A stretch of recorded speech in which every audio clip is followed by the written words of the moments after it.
Okay, let's see how this is going to work.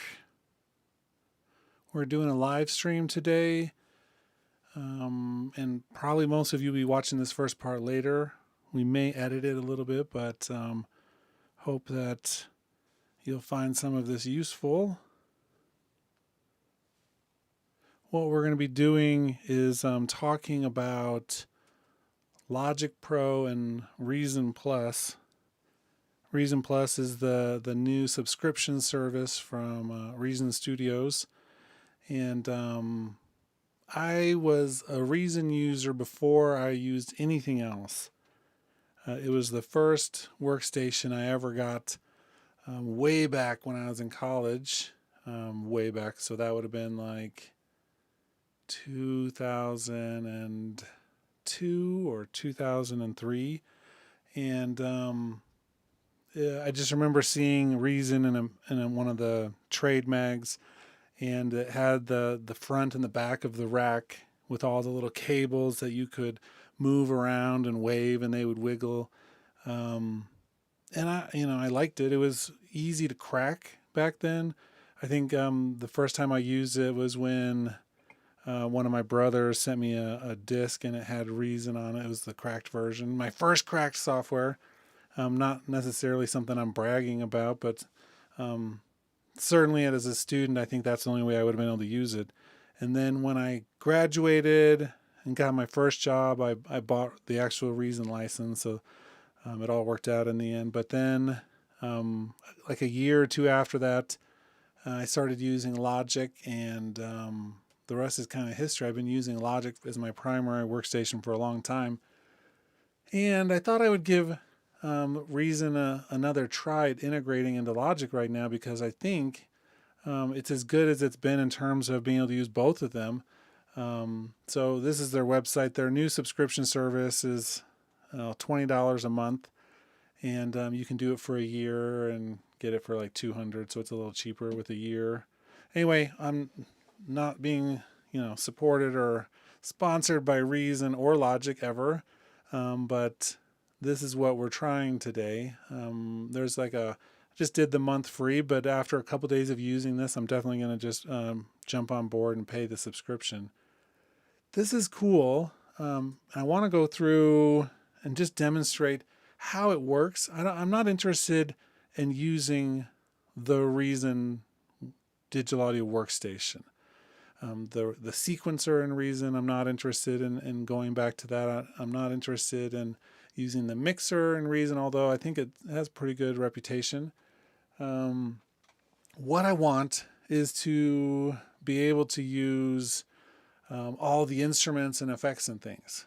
And with the Reason rack, that's what I was most interested in. Now, I will say right off the bat, I installed this on my M1 Silicon Mac, and it did not work in Logic's universal mode. So if you want to use this after you get it all installed, you do have to come in and switch it into the Rosetta mode. But it is working with previous versions of the operating system and non-Silicon Macs. I think it's pretty stable from what I hear. Once I switch that into Rosetta mode, it does seem to be working pretty well. So, two ways to use it. And I want to talk about the instrument part first, and something that I was super bummed about. But then I read up, and I think it makes sense now. Once you load the rack, you can do this as mono, stereo, multi-output with 16 mono, 8 stereo, 8 mono, and then 16 stereo. I'm just using the stereo because even though you can pull them all out separately, and you can see I've got my instruments here. Let's open up the browser. I don't know if we can make this bigger or not. No, it looks like it's not an expandable interface. But say I want to come down and use one of these things, like the modular synthesizer that comes with the subscription service.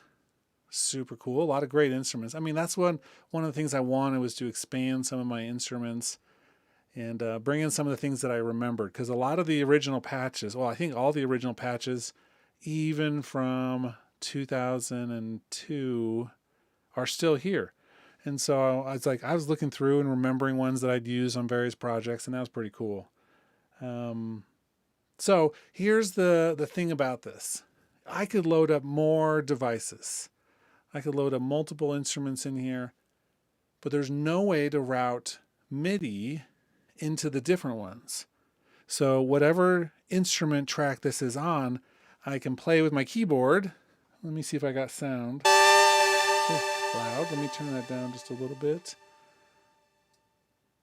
I'll do it here.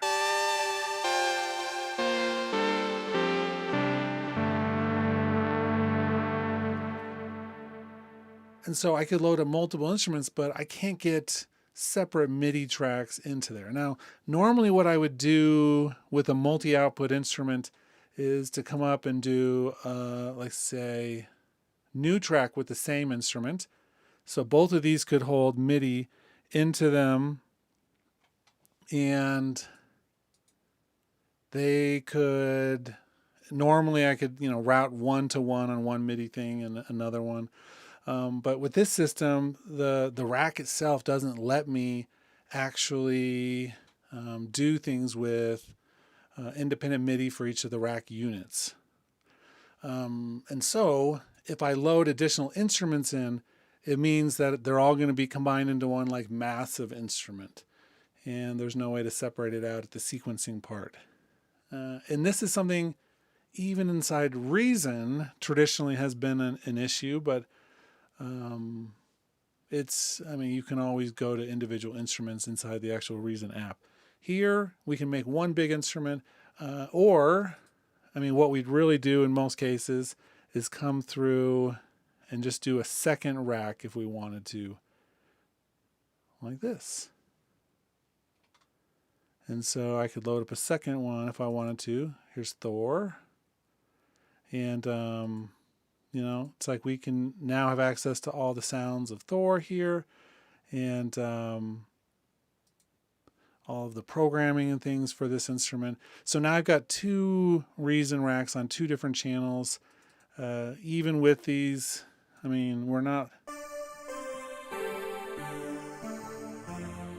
it's not spiking up even as much as we sometimes get with Alchemy or the full HD version of Sculpture if we have that running. And so we can keep those separate, which is kind of cool. Okay, so this is one way to incorporate all the Reason stuff. And I think it's a pretty powerful way to bring in a lot of those sounds. One of the things about Reason right now, and the Reason Plus, and the reason why you would use it at all, is really because of all the new content they're releasing every single week. And so let me pull open the Reason Plus companion app for a second.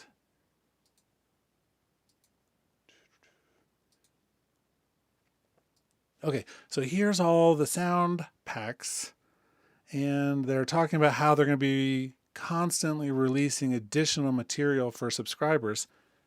And this is some of the stuff that I'm most interested in, is being able to get access to these things. And anytime I see something that I want, or anything you want to do, you can play a demo or you can install the pack. So we'll just install the pack for this one. I'll pull that off the screen for now. And so we get access to all that new content. That's one thing that Apple isn't doing. And so this kind of fills a need. When you get to Logic, you're kind of stuck with the basic installation. There's not a lot of interaction from Apple and the end users. Logic's great. I love Logic. I love using Logic and all the features.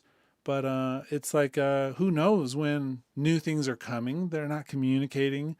Who knows if they're going to do new content when they do that, and what kind of content it's going to be. And so I think this, for me, fills a real big hole in what I want to use Logic for, because I'd like to constantly have like the new stuff coming in and being able to use some of this stuff as it's released, and as they come up with new things. So some of these instruments are super old, but it's the content packs that actually now are what we're looking at in terms of new things. So I've installed a couple of them so far, and Here's one. There's a demo song with examples, different patches, some project files. But these are the CMB, so that's I think the combinator patch. Let's just double click on that. And there we have it. So we could come through and we're going to delete that device, the original one. And let's go to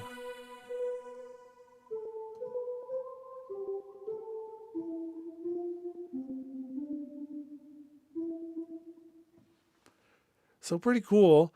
And this is what it took to make that patch, all the stuff inside there. It's just some new, fresh material, some fresh tools, some fresh sounds, and they're going to be constantly giving you new, fresh things. And I think that's why the money every month becomes worth it. If you're doing a lot of creation and you really thrive off having new material, then this would be kind of a good fit for you. Okay, so that's one thing, looking at the racks. And if you want to bring in a rack, that's fine. You can do racks on all the different channels. At that point, you're just stuck with the amount of processing we have, and we're still in the 4 threads. We haven't had to, our logic hasn't had to switch up to the 8 for this, and so, it's pretty lightweight, I think. I did a project with this. Since we're in Rosetta, I think the power is a little bit less than if we were in Universal, but I was still able to put a number of tracks on without really worrying. So this is one part of it.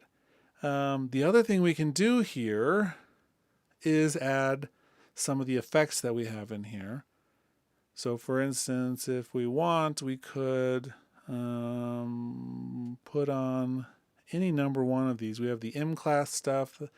That's really decent. It's been around for a while, but it sounds good.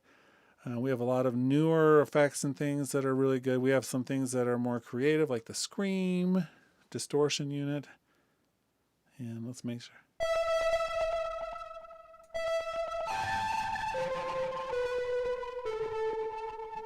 So, we can add all the effects from Reason in here and then continue on outside in the Logic Pro channel strip and add on things from there as well. So let me show you an example then of incorporating this with the Reason effects rack, which is different than the instrument area. So as an example, if we wanted to, I could send out a bus. Let's just turn that up. And then we could load on that bus from our audio units. We have our Reason rack plug-in effect, and we'll do stereo. And then this brings up the effects as the default. So like the reverb unit if we want to. And there's that little additional view there. And so now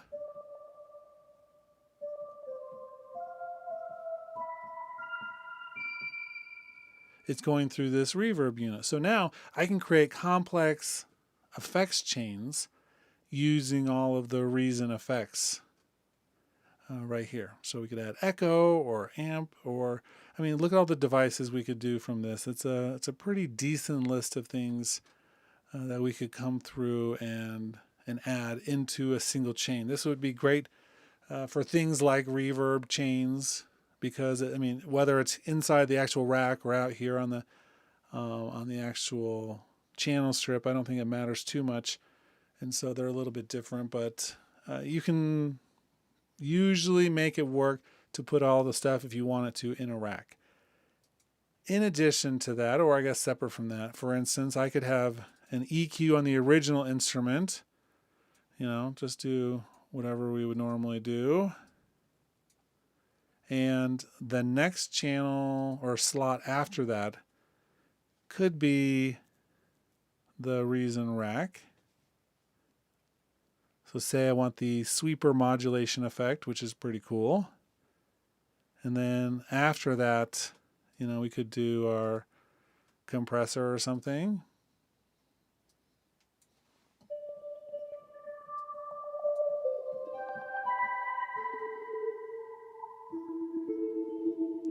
And so now the reason rack is working right in the middle of the logic effects. I mean, it's not like we have to load up a full rack of them. It could just be a single one there. And I think it's working pretty well. Okay, so now there is, let me open that back up for a second.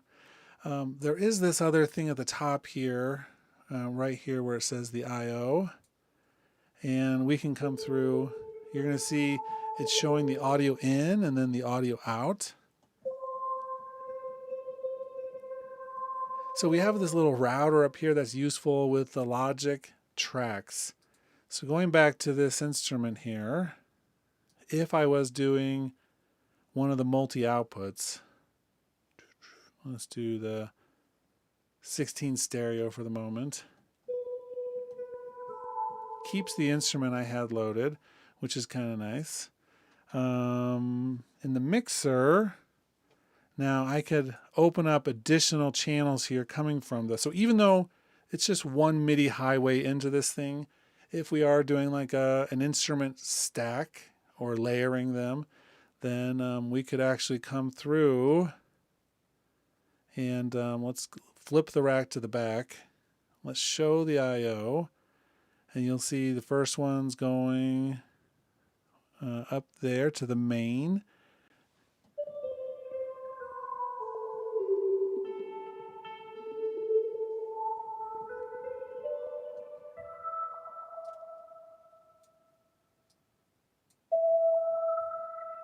Let's pull these ones over.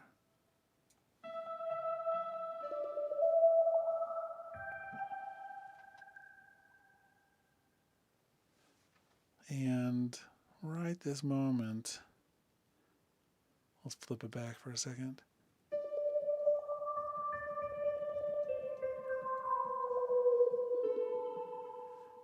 So I don't actually, right this second, I'm not seeing the difference.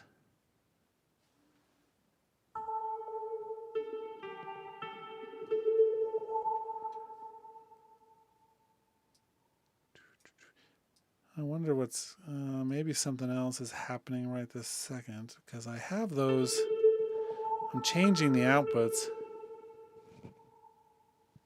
but it's not changing them out here in Logic, so that may be a little bit of a glitch for me just opening this up the way I did. Let's do this on a new instrument real quick, because I had added a bunch of effects and everything before switching that. Let's just try one more time with a fresh one, because that would be epic. Let's see. Input, reason, browser, instruments.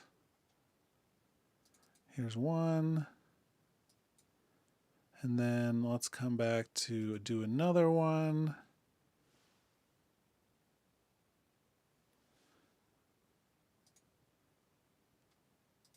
So we got two of them now. Oh, that just did the same one.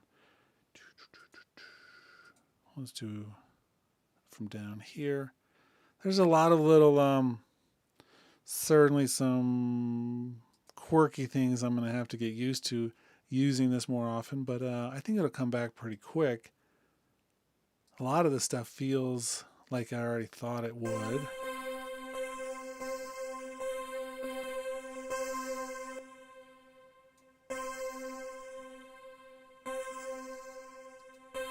Yeah, I don't know what's happening with that. I guess I'm going to have to look into that a little bit, because I would have thought,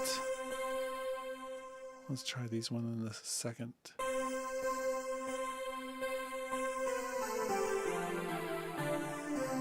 Well, I'll have to figure that out, because it looks like something's happening here with Logic. Oh, I see what it is. I figured it out. The other one might have been working too. You have to turn off these little red dots, which send it to the main automatically. Because now you can see it's coming down aux 4 and 5 of this one single instrument. So let me hide the other things. We'll do a single. So now each of these instruments here I can send out on different channel strips and use effects, and even reason racks on each one individually, which is kind of cool. It makes it very handy in order to process the individual pieces. So even what I was doing before, let's see, which one was it? It might have been this one. So I just didn't have, I needed to deselect to main. And then they were going to come out different channels here.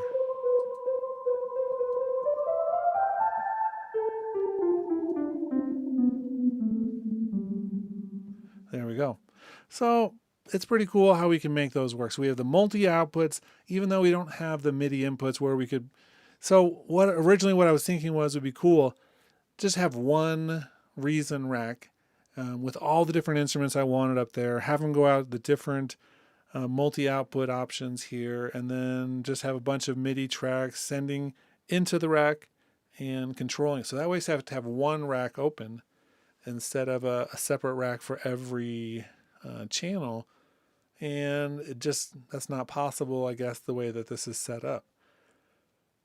That being said, there is some power in being able to just load up a whole rack of things and everything just goes straight through it, and MIDI just is routed directly to it. And if you want a separate instrument, just load up a different rack. You can see I've got now 3 of these loaded up plus one Logic instrument, which is really teeny. And my processing is starting to add up a little bit. And this is not a session that actually has a lot in it right now, so that's kind of interesting. Let's see, there are more comments. Okay, so for those who are just joining, I'm looking today at Reason Plus, the new Reason Plus subscription from Reason Studios, and incorporating it into Logic. And so this is not a Logic update. This is a separate application. The Reason Plus, Reason has been around for a long time, and they are just doing this new thing with a subscription model. But the rack isn't actually new, and you could have gotten it before. It's just now they're adding a ton more content. So I'm kind of looking at incorporating it into a Logic session. The last thing I'm going to show with this is about using the drummer track with one of the Reason Plus drum instruments. So this is one of my new favorite things to do all the time. I load up a drummer track, which sounds like this. Right, normal drummer track.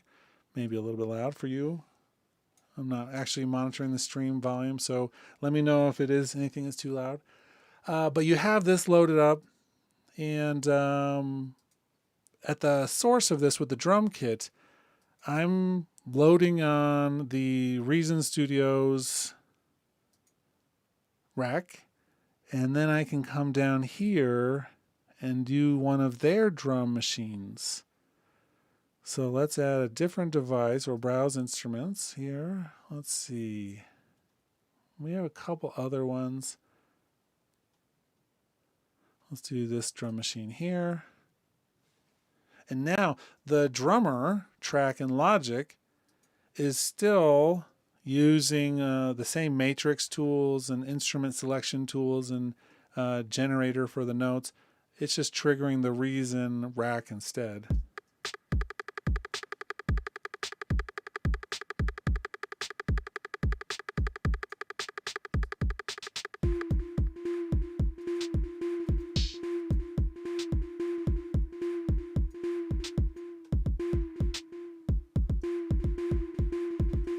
And so I get the different sounds, but I get the same patterns. And so I think that this is actually a really cool way to integrate the two things together. We can come through and choose any of theirs. Here's like the Kong drum sampler.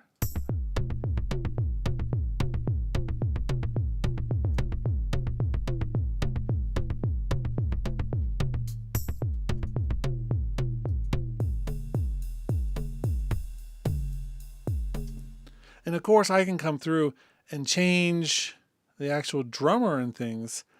And we can get a whole different set of patterns and different set of, not necessarily sounds because we're using the sounds from Reason, but we can come through and change all of the other programming pieces and treat it just like it's a normal drummer track, but we're just going to be triggering a bunch of very different sounds.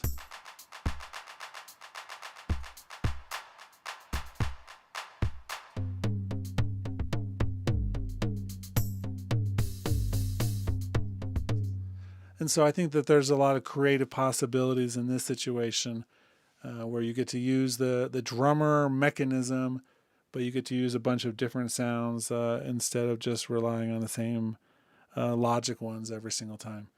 Okay, so any questions? Does this sound interesting to any of you, or how many of you are looking for new sounds and new instruments all the time?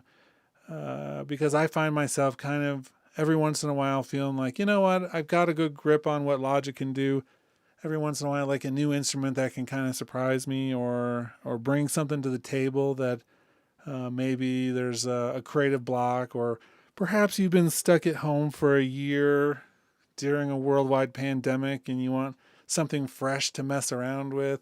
This way you don't have to leave Logic necessarily and learn a whole new digital audio workstation, but you get access to some really cool instruments and sounds and things. What do you think? Anything you want to see demonstrated or ask questions about?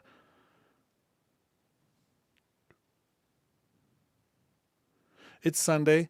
After this is over, I'm going to go do some household chores, clean some bathrooms, vacuum. It's going to be really epic. So the longer you guys can keep me on the stream, the better, Oh, I couldn't get to all of it. I was in a live stream and people were really engaged with what I was doing. Nothing at all, huh?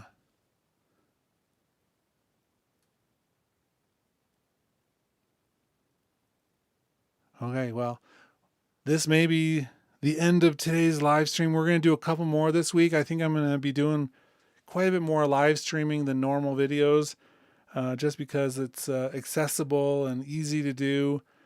And I think it's a good way to interact with everybody who is watching. And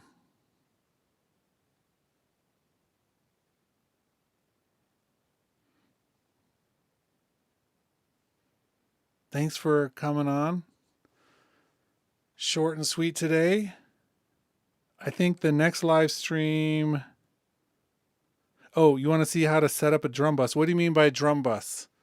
Like, what specifically are you trying to accomplish?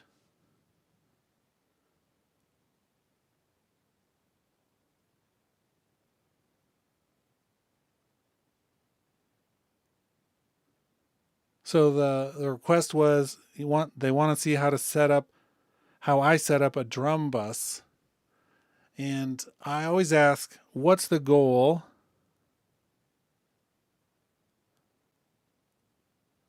Want your drums to knock. Cool. And I'll answer the other question too in 1 second. Well, I'll start with the other one first. It looks like you're asking if the rack is CPU hungry. It doesn't look like it's too bad. What I really am looking forward to is Reason coming out with a universal version so that I can run it natively on the Silicon Mac, because right now I have to run the whole Logic in Rosetta mode, which means it's cutting back on performance all around slightly. But I would still say that I haven't noticed any weird jumps up. It's equivalent to loading up other instruments. And if I'm loading up Alchemy or this, then it doesn't really matter. They both really seem to do a pretty good job. In terms of the other question about drums, this isn't really a drummer video, but I will just give you my favorite tip, or I will give you my favorite tip for working with drums. And Here it is. So let me load up an actual normal drummer track real quick. And this is for fake drums like the drummer, or even mixing real drums. When you put them out to, I usually do some sort of bus or folder track, track stack to put them all together. I will mix them all individually as well.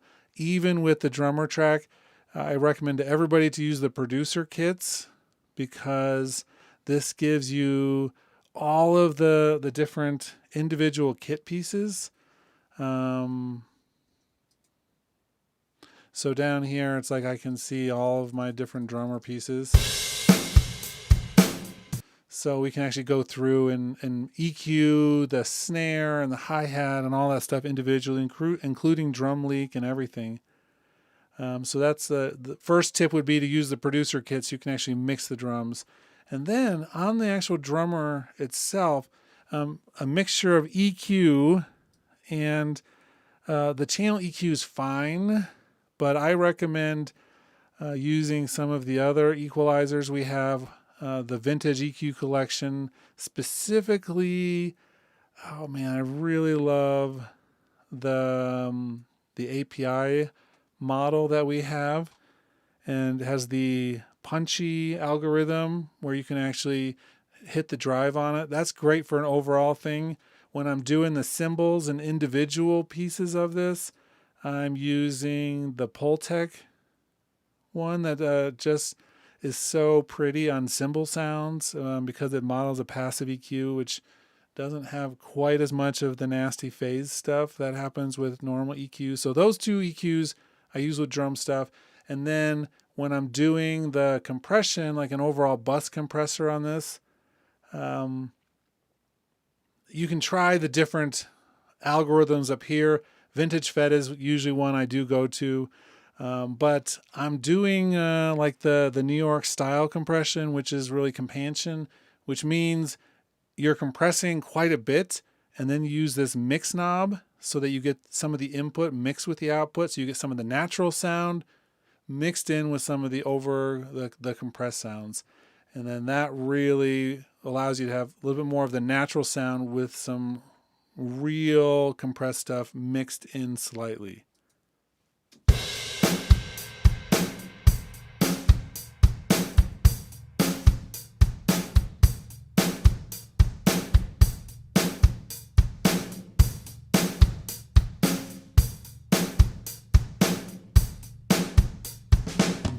So then you get, you can see I'm pushing the compression really hard, and you can't really hear it too much when the mix is not at 100% for the output.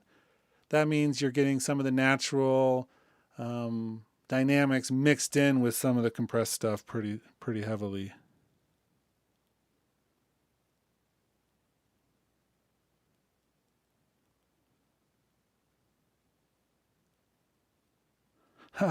There's the last question here. Can you please tell me how you stream your voice without using inputs in Logic and without software monitoring?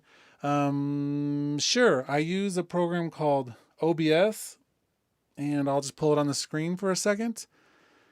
So my mic goes through OBS, and Logic I use like something similar to Black Hole Audio, which is an internal audio router, so that, let's see. And it goes from Logic into here, and then both of these stream directly to YouTube. So that's how I do that process. It has nothing to do with Logic. I keep it all separate so that Logic can be low latency, and I don't have to worry about any kind of inputs or anything like that. Is it worth it to upgrade to Catalina for Logic 10.6? I'm the wrong person to ask about that, because the computer I use for Logic is a computer that is Logic only. Sure, every once in a while I have to do Final Cut or some word processing or something else like that, but it's just a Logic computer, and it has Big Sur on it. So I don't hold back. I because I'm making a lot of videos and want to be able to know what I'm talking about when it comes to updates and things, I just update every single time right when it comes out.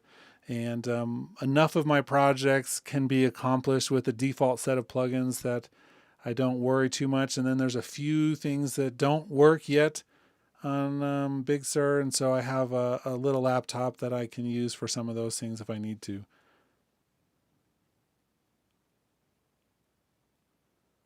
But so I don't give people upgrade advice. You need to actually look it up and do some research and figure out if it's going to totally hose your whole system in terms of what you need to accomplish. Because trust me, if you upgrade too soon to the newest thing, you could turn on your computer and find out that something you really needed to be able to use no longer works. And so you got to be really careful unless you have tested it all out.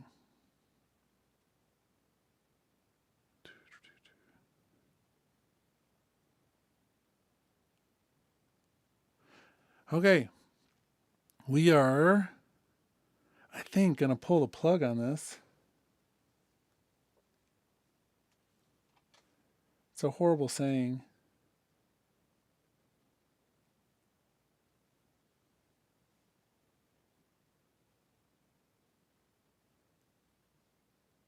But we've been on for 36 minutes, so a really short stream overall. Like I said, I'm going to be doing a bunch of these coming up. I think during the week, I'm going to try to do at least a 60-minute one on Tuesdays or Thursdays. Just getting into various topics. I actually want to pull up some tracks and show a little bit of some mixing techniques and some things actually in action, because I think whether or not we work in the same style of music or whether or not you already have a bunch of experience, rarely do two people ever use this software exactly the same. And so it's good to get a fresh perspective and see what other people are doing. And so I think that makes it probably valuable for some of you. That's the same thing that was just said in the comments too. So I think that's what we will do, is actually do like a simple song type thing. I can't do vocal recording, live streaming very easily because of the delay of everything. But all the instruments and other things we can do and make it work to a certain extent. Okay, everybody, that's it. I'm going to stop the stream. Thanks for watching, and I'll be posting this video up later today if you want to come back and see what you missed at the beginning, or and see something that maybe you missed throughout the whole thing. Bye, everybody.